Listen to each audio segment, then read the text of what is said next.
How to find your WhatsApp phone number. This quick tutorial shows you where to locate the phone number linked to your WhatsApp account. First, open the WhatsApp application on your Android device. Next, tap on the three dots in the top right corner to open the menu.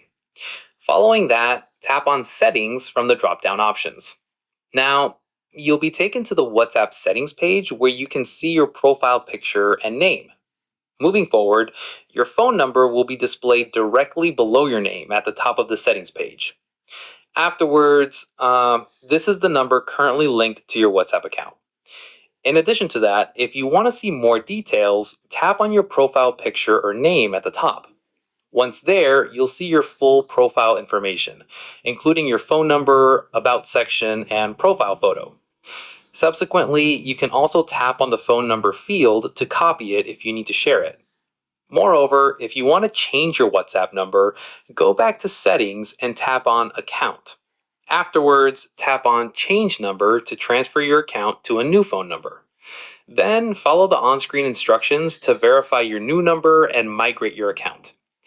Within this process, all your chats, groups, and settings will be transferred to the new number.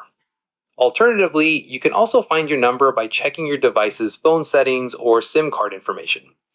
And that's it. If this tutorial helped you find your WhatsApp phone number, show some love with a like, subscribe for more WhatsApp basics, and tap the bell icon for notifications. See you in the next one.